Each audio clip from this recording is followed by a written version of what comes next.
Assalamualaikum warahmatullahi wabarakatuh. Selamat berjumpa lagi untuk anak-anakku kelas 12 dalam pertemuan ketiga PJJ pembelajaran jarak jauh secara daring atau secara online.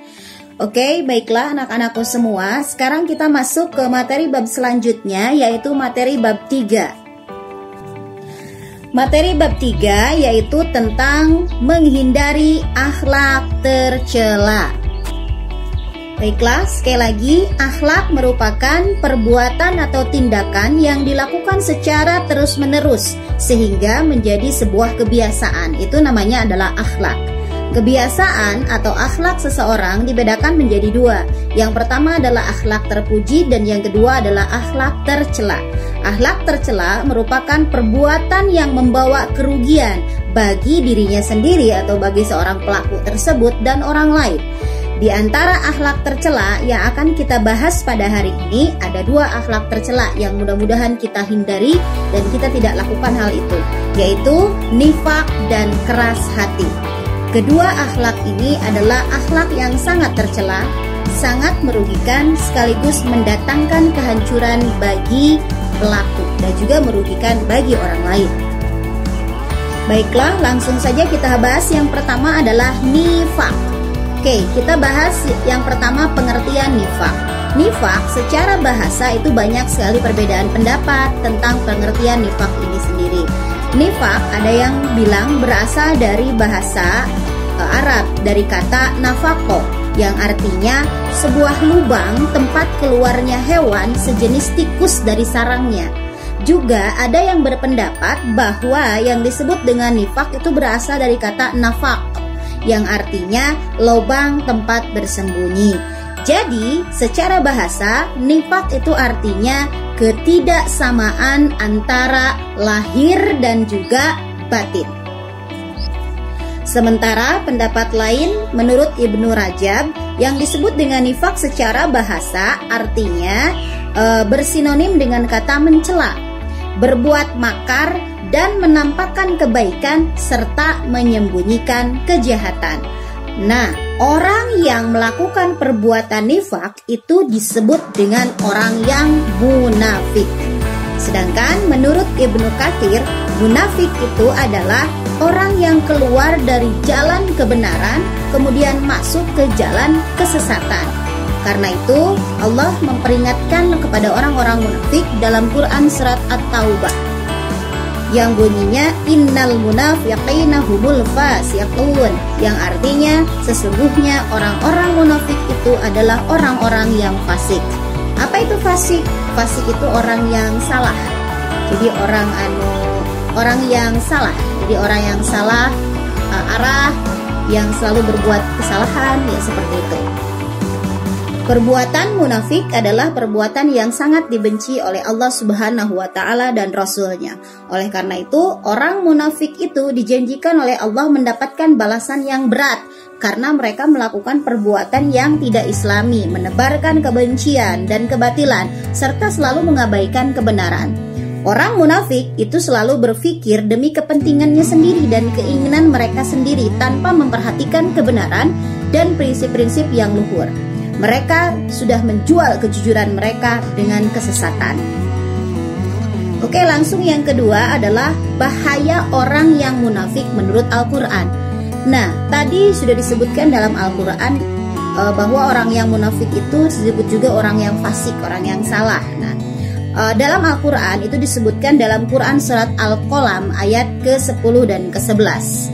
Wala tuti' kulla hallafim mahin hamazim masya'im binamim, yang artinya dan janganlah kamu mengikuti orang yang banyak bersumpah lagi hina, yang banyak mencela, yang kian kemari menghambur fitnah. Nah, di sini orang-orang yang munafik itu atau orang-orang yang nifak, karena disebut dengan orang munafik, itu biasanya mereka melakukan pengkhianatan dan sangat bahaya. Nah, ini bahayanya seperti dalam Quran yang lain, yaitu dari Quran surat At-Taubah ayat ke-47. Yang artinya jika mereka berangkat bersama-sama kamu, niscaya mereka tidak menambah kamu selain dari kerusakan belaka. dan tentu mereka akan bergegas maju ke muka di celah-celah barisanmu untuk mengadakan kekacauan di antara kamu. Sedang di antara kamu ada orang-orang yang amat suka mendengarkan perkataan mereka, dan Allah mengetahui orang-orang yang zalim. Nah, di sini dalam Quran ini, jadi seorang muslim ini harus melakukan antisipasi agar sifat nifaq ini tidak muncul. Mengungkap, juga kita harus tanggap mencari informasi dan memastikannya sehingga kita tidak terperosok ke dalam permainan orang-orang yang nifaq atau orang-orang yang munafik. Seperti halnya dijelaskan dalam Quran surat Al-Hujurat ayat ke-6 yang artinya, hai orang-orang yang beriman, jika datang kepadamu orang-orang fasik membawa sesuatu berita, maka periksalah dengan teliti agar kamu tidak menimpakan suatu musibah kepada suatu kaum tanpa mengetahui keadaannya yang menyebabkan kamu menyesal atas perbuatanmu itu. Oke, baiklah, selanjutnya adalah macam-macam nifaq. Nifaq dalam syariat itu terbagi menjadi dua. Yang pertama adalah nifaq akbar dan yang kedua adalah nifaq asghar.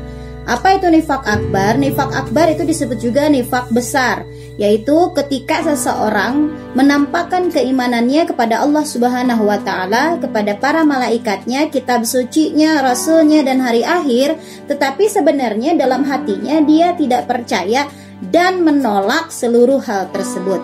Nah, sifat nifaq inilah yang dahulu di masa Rasulullah Shallallahu Alaihi Wasallam, dan Allah telah mencela mereka serta pelakunya kelak akan ditempatkan di neraka yang paling bawah. Ini ada dalam Quran surah An-Nisa ayat 145. Innal munafiqina fid darkil asfali minan nari wala tajida lahum nasira. Artinya sesungguhnya orang-orang munafik itu ditempatkan pada tingkatan yang paling bawah dari neraka, dan kamu sekali-sekali tidak akan mendapatkan seorang penolong bagi mereka. Kemudian yang kedua adalah nifaq asghar. Nifaq asghar disebut juga nifaq kecil, yaitu manakala seseorang menampakkan secara jelas amalan-amalan yang baik, tapi tidak termasuk ke dalam hal keyakinan kepada Allah ya. Tapi ini sifatnya lebih sosial. Hanya saja sesungguhnya ia tidak seperti itu, bahkan bertolak belakang. Seperti hanya seorang yang memberikan harta kepada orang lain untuk pencitraan saja, itu bukan karena Allah, tapi hanya untuk mendapatkan pujian dari orang lain atau ingin mendapatkan status yang lebih tinggi. Nah, itu bukan, itu disebut juga nifaq asghar. Oke, yang keempat itu adalah tanda-tanda orang-orang yang berbuat nifaq atau pelaku nifaq.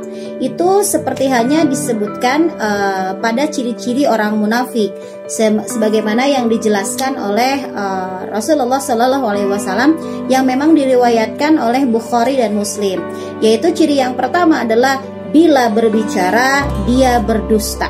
Dusta itu artinya tidak benar atau berbohong. Dalam Islam, dusta atau bohong itu sangat dicela. Sesungguhnya besar pengkhianatanmu jika engkau mengatakan kepada saudaramu kejujuran, sedangkan engkau berdusta kepadanya. Hadis riwayat Ahmad. Orang yang berdusta itu juga dianalogikan orang yang berpaling dari ayat-ayat Rasulullah, ayat-ayat Allah. Rasulullah bersabda, itu sesungguhnya yang mengada-ngadakan kebohongan hanyalah orang-orang yang tidak beriman kepada ayat-ayat Allah, dan merekalah orang-orang yang pendusta. Yang kedua, bila berjanji tidak menepati. Janji itu adalah ucapan yang menyatakan bahwa kita siap atau sedia atau sanggup untuk berbuat, untuk melakukan sesuatu, tetapi tidak menepati. Nah, itu yang disebut dengan ingkar ya. Kemudian mengingkari janji berarti tidak menepati kesediaan atau kesanggupan yang telah dibuat. Nah, janji itu dibagi menjadi dua. Yang pertama adalah seseorang yang berjanji tapi dalam hatinya dia niatkan untuk tidak menepati janji. Nah, ini adalah akhlak yang paling buruk, sebagaimana dalam Quran surah An-Nahl ayat 91. Kemudian yang tentang janjinya itu yang artinya tepatilah perjanjian dengan Allah apabila kamu berjanji, dan janganlah kamu membatalkan sumpah-sumpahmu sesudah meneguhkannya, sedang kamu telah menjadikan Allah sebagai saksimu terhadap sumpah-sumpahmu. Sesungguhnya Allah mengetahui apa yang kamu perbuat. Oke, yang kedua adalah janji yang kedua adalah jika seseorang berjanji kepada saudaranya ia sudah meniatkan akan menepati janjinya, tetapi karena suatu hal ia tidak bisa menepatinya dan ia belum sempat memohon maaf atas pengingkaran tersebut. Nah, pengingkaran janji seperti ini itu tidak menjadi masalah karena memang dia, seorang tersebut, sudah meniatkan dalam hatinya untuk menepati janjinya, tetapi karena suatu hal jadi tidak bisa ditepati. Oke, next, yaitu ciri orang yang nifaq. Yang ketiga adalah bila bertengkar ia berbuat dosa. Nah, perbuatan dosa yang ia lakukan adalah dengan cara memutarbalikkan fakta, di mana ia menjadikan yang benar menjadi salah dan yang salah menjadi benar. Nah, hal ini ia lakukan ketika dia bertengkar seperti itu.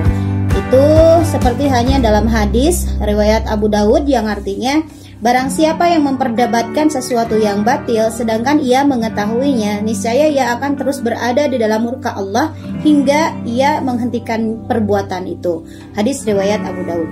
Oke, yang keempat adalah cirinya adalah bila mengikat perjanjian ia mengingkari.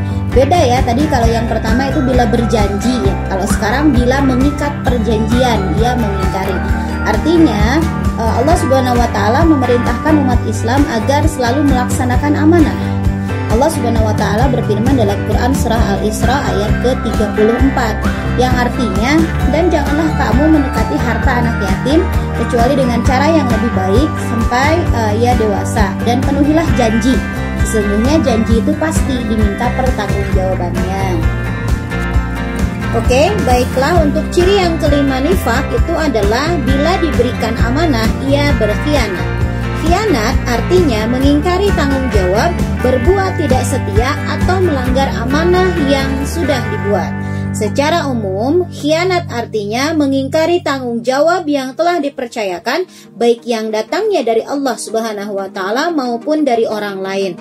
Apabila seseorang diberikan amanah, maka wajib ia melaksanakannya. Seperti dalam Quran surah An-Nisa ayat 58 yang bunyinya, innallaha ya'murukum tu'addul amanati ila ahliha, yang artinya sesungguhnya Allah menyuruh kamu menyampaikan amanat kepada yang berhak menerimanya.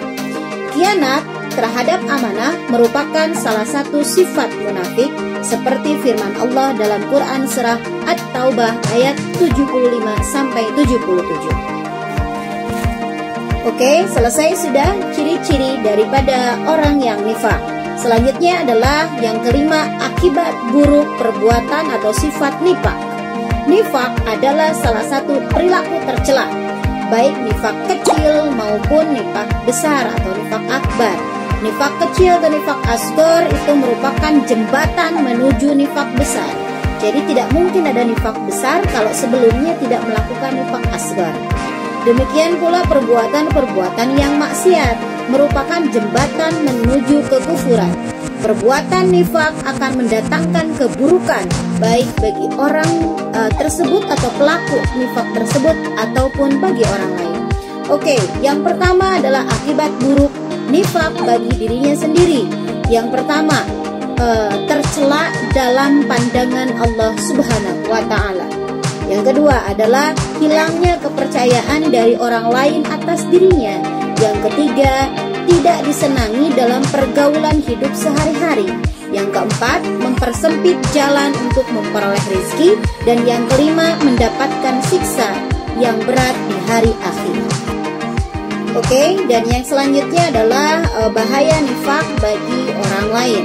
Oke, yang pertama adalah menimbulkan kekecewaan hati, merusak hubungan persahabatan, dan dapat menjadi tindakan yang anarkis atau kekerasan.